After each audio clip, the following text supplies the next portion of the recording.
So with the remainder of our presentation, we want to talk about some of the new things in OpenRoads Designer dealing with terrains. And the first thing we want to talk about is the 64-bit difference.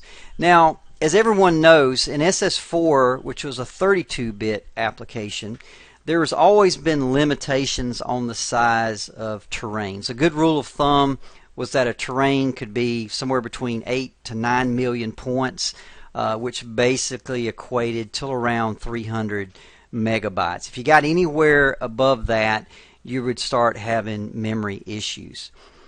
But in Connect, which of course is a 64-bit application, those limitations are removed. So your terrains can be much, much larger. How large? Well, that really depends on how much memory you have on your machine. And of course, how they operate graphically, rendering, rotating, is always going to depend on your graphics card.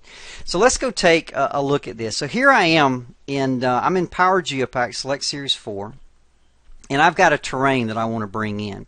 So you can see here I've got 3 terrains. They're all very large, 400 meg, 375 meg, and I've got one over 500 meg. Well, let's take the smallest one, which is this Jakarta DTM, and let's just try to bring it in. Okay, so I'll hit import and it'll go out and process, and I won't make you sit there and watch the whole thing, but basically what will happen is this will run out of memory. So basically if it finishes, if I do a fit, there's nothing there, and if I look at the MicroStation message window, you'll see memory allocation failure. It just did not have enough memory to do what it needed to do and bring in a 375 meg terrain. Now let's open up a file here, a 3D file in OpenRoads Designer. Again, I've got the exact same 3.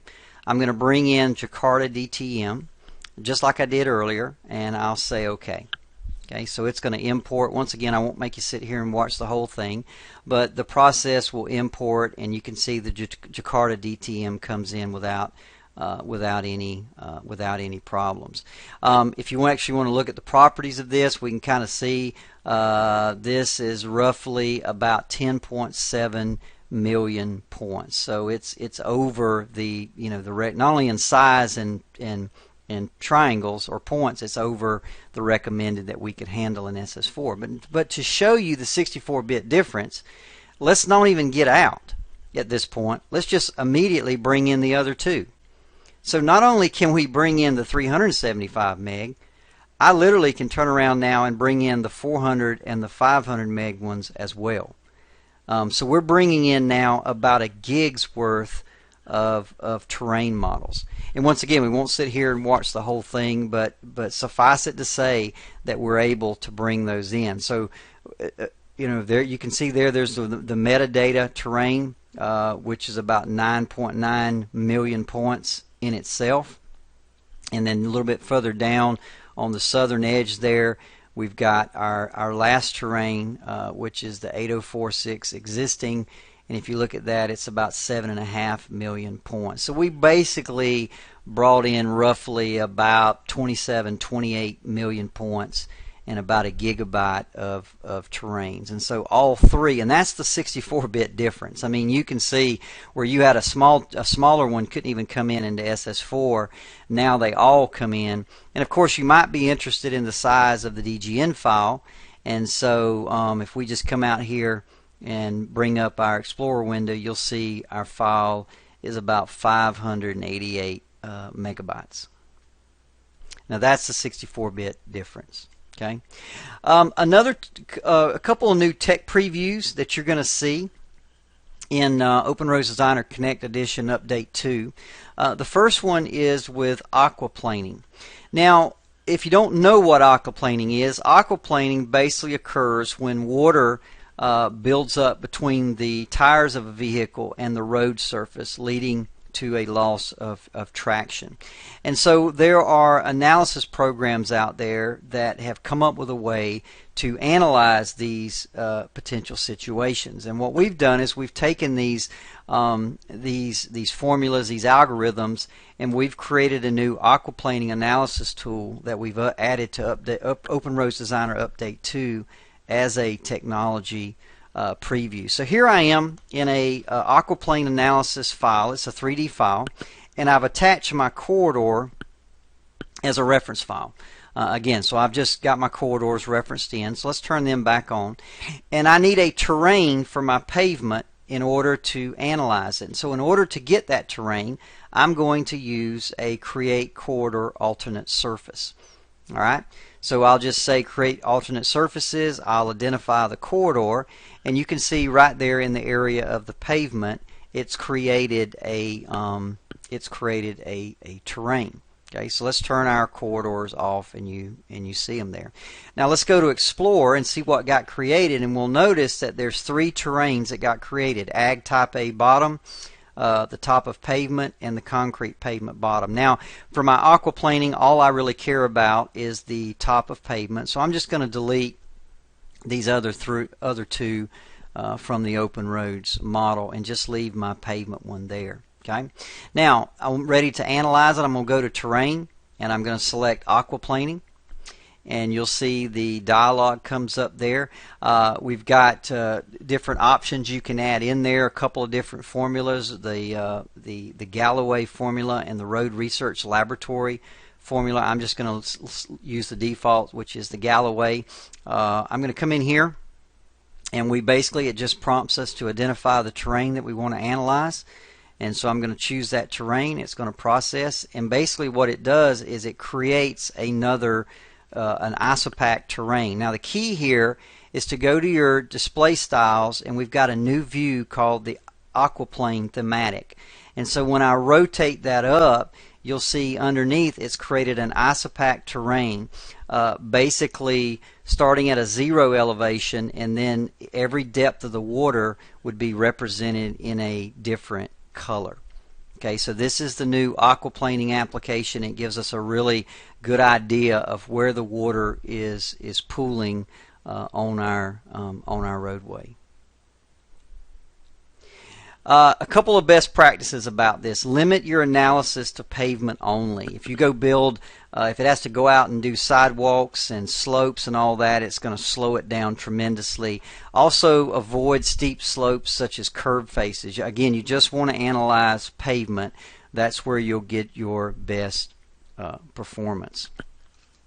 Finally, we have another tech preview, which is the 3SM Scalable mesh. Now many of you now may be familiar with context capture and the 3MX file. We've got new capabilities now in Concept Station and Descartes to take a 3MX file and basically flatten that out into what's called a 3SM file. And then the new thing that you can do with OpenRoads Designer is we can now model directly against a mesh, as opposed to having to create a terrain out of it. We can just model against a mesh, and you'll see that here. So here I am. I'm in a geometry corridor file.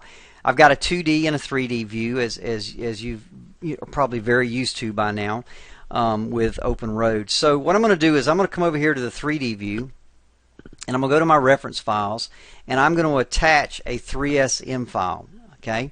And so again, this is a very much like a 3MX file, but the biggest difference is this. If I actually come in here and let's zoom in, you'll notice you may see all the houses and trees and stuff, but this has been flattened down. Okay, so basically we don't have to worry about everything's down to the ground elevation. Okay, so this is why that's the difference between a 3SM and a 3MX, but it literally is a mesh. So I want to model against that. So I'm going to come in, I'm going to say set active, and I'm going to identify that 3SM file, and I'm going to set it as my active terrain, so to speak. Now I'm going to come over here and open a profile view, and when I do, you can see that it now has cut a profile from that 3SM file. Okay, so this is really we've talked for a while about being able to model against meshes, and this is really kind of the first introduction of this to be able to do that. I'm just going to come in here and put in a profile and set that active. And so what that's done now in 3D, you can see that red line is giving me a 3D piece of geometry in my 3D view. And now I just want to model. So I'm going to create a corridor like I always would. The biggest difference here is now I don't have a terrain, I've got a 3SM file. And I'm going to use that to actually model my side slopes against. And so I'm just going to select a template here. We'll just pick an urban undivided. Doesn't really matter. We're going to say OK. We'll accept some of the defaults. We'll start at the beginning, go to the end, and our drop interval will just say 5 feet. Say OK, and it will process that model, and it will actually model directly against the 3SM file. Okay, we'll change this over to a transparent mode so we can see that just a little bit better, and we'll zoom in here. And let's rotate that up into 3D, and when we do, you can see that this corridor has modeled directly down against this 3SM file. So this is a new technology preview in OpenRoads Designer Update 2. Now, you may have noticed something a little bit different. I just wanted to point this out, and that is a new Clear Active tool. In OpenRoads Designer Update 2, we already had a command to set active. We've got a new one called Clear Active. And the reason we really did this was because you may have noticed the 3SM has no element handlers. And so the only way to set active and clear active is via commands. And so those have been added into OpenRoads Designer Update 2. That's all I've got today. I hope this was enjoyable and informative for everyone. I hope you have a great day.